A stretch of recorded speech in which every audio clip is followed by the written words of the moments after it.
Fala pessoal, tudo certinho com vocês? Então hoje aqui vamos dar continuidade ao grupo das plantas, do reino Plantio. E hoje vamos falar sobre as gimnospermas. Então como vimos nas aulas anteriores, né? Então o grupo das plantas sugere uma alga verde como ancestral. E essa alga verde, ela tinha um embrião multicelular, que possuía um arquigone, um anterídeo, e com isso formou o grupo das briófitas. E depois disso houve uma outra divisão, teve o surgimento do esporófito como dominante, que no caso das briófitas o gametófito era dominante. A partir daqui o esporófito ele é dominante, apareceu vasos condutores e apresente folhas e caule, coisa que não tinha nas briófitas. E o primeiro grupo que surgiu foram as pteridófitas, como a samambaia sul. E a partir dela apareceu a semente, né, e o crescimento lateral. Então as plantas cresciam apenas nesse sentido, né? Agora elas podem crescer lateralmente também, ter um maior desenvolvimento. E a partir disso, agora vamos conhecer as gimnospermas. Então lembrando aqui que as gimnospermas já são plantas com semente, então por isso nós chamamos elas de fanerógamas.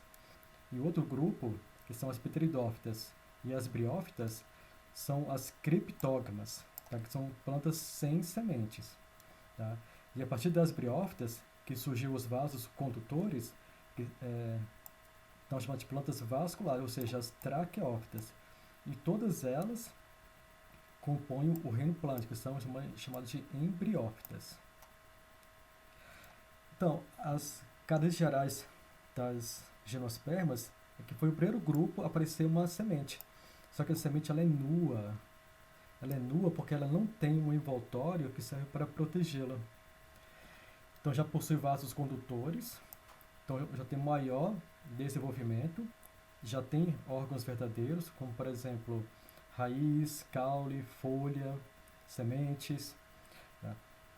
Diferente das pteridófitas, elas não dependem de água para sua reprodução. Isso é uma grande novidade evolutiva que ajudou elas a colonizar mais ambientes terrestres. Nesse sentido aqui. Mas só que atualmente elas habitam locais de ambientes mais frios. Nós vamos ver. Então, a fase, como nós falamos, dominante é a fase esporofítica, né, que é uma fase diploide. A partir das pteridófitas todas agora são esporofíticas. A fase gametofítica, aqui no caso das gimnospermas, ela é reduzida a apenas algumas células durante a formação do grão de pólen. Tá? Que ele já é a característica dele é haploide, tá? E há flores, que eu chamo de estróbilos, que produzem gametas masculinos, e há outras que produzem os gametas femininos, então são dioicas, tá? Então vai ter um indivíduo que é masculino e vai ter um indivíduo que é feminino, por isso que são dioico. Então, o grupo das gimnospermas, vamos ver aqui o primeiro, que são as cicadófitas, né? Então, as cicadófitas são essas plantas aqui no caso, que elas não são palmeiras, apesar de parecer, mas não são palmeiras, tá? Geralmente é do gênero Cica e ocupa esses ambientes aqui, né? O norte da América do Sul, né? Muita parte da América Central aqui, né? Essa parte aqui mais centro-sul da África, em Madagascar, né? O sul do continente asiático, né, chegando até a parte mais oeste aqui da Oceania. Tá alguma plantinha aqui no leste aqui também dela. Então, as cicadófitas, elas ocorrem então, em regiões tropicais, como nós vimos, e subtropical, tá?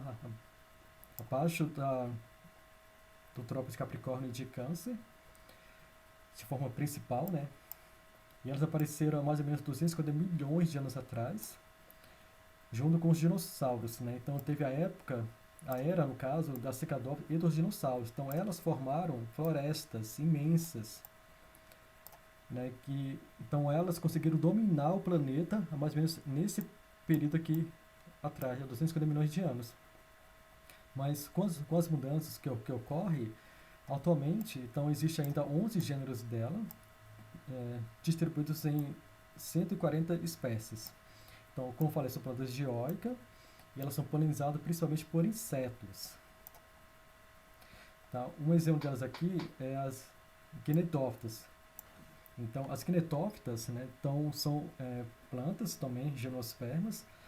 O seu principal indivíduo aqui, ou melhor, a sua principal espécie, essa aqui é Welwitschia mirabilis, que é essa planta, que ela ocupa ambientes mais desérticos, frios, e com a sua presença de flores. Um outro exemplo das Quinetófitas é o gênero Ephantra, tá? Que também ocupa esses ambientes aqui mais desérticos e frios também. Nessa região aqui dos Andes, na América do Sul, né? No sul da América do Norte, né? No norte da África, ambiente mais desértico, né? Nessa porção aqui entre a Europa e a Ásia, tá? E o Oriente Médio também. Então, as Quinetófitas, elas são plantas lenhosas, mas elas não são ramificadas. A maior parte da planta ela está sobre o solo. Da parte exposta são duas folhas em forma de fita. Elas são paralelas em neve às suas folhas, ou seja, a sua nervura ela é sempre paralela. E elas fendem-se longitudinalmente com o tempo. Elas são dioicas e os estrópolos formam densos cones.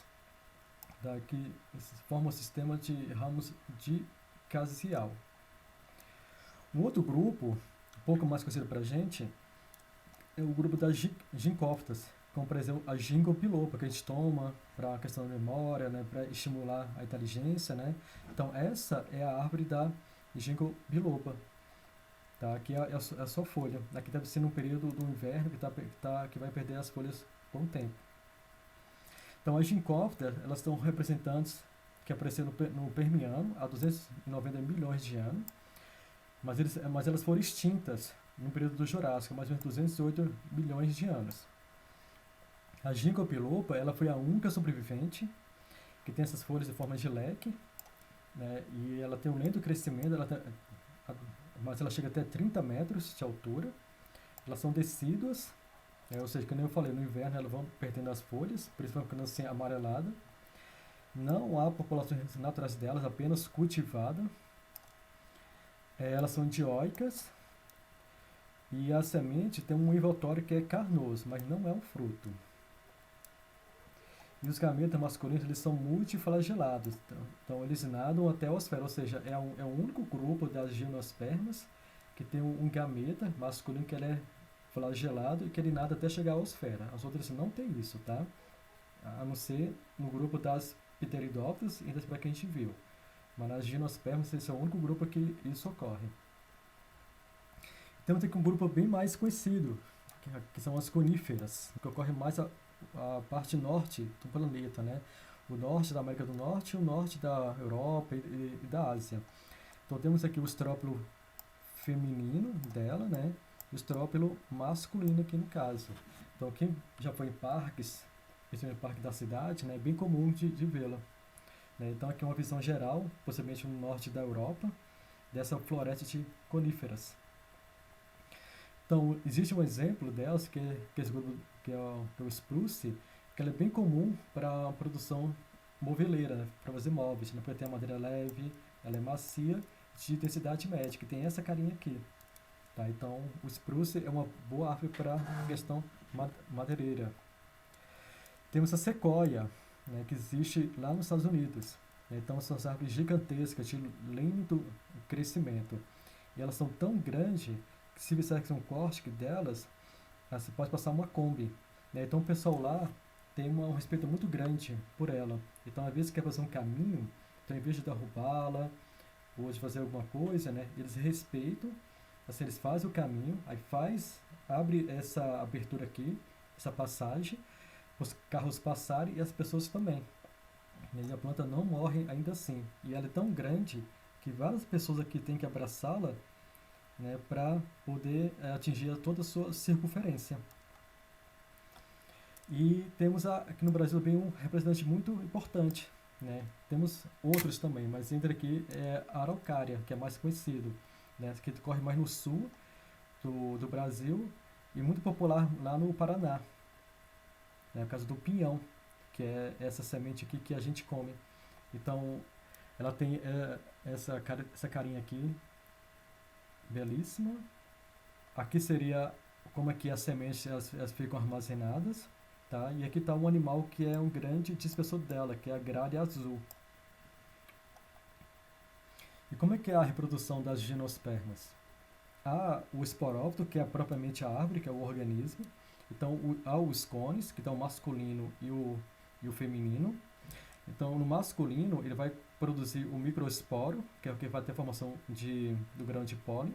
Então, esse grão de pólen, ele vai ser disperso, tá? E vai chegar até o cone feminino. No cone feminino vai ter o óvulo, que também é chamado de megaesporângio. Dentro do megaesporângio vai ter uma célula mãe, que ela vai se dividir e vai formar a oosfera. Com isso, a semente, ao chegar no megaesporângio, ela vai começar a formar o tubo polínico por divisão. Nesse tubo polínico é que vai liberar então o material genético que vai entrar e vai com isso fecundar a oosfera.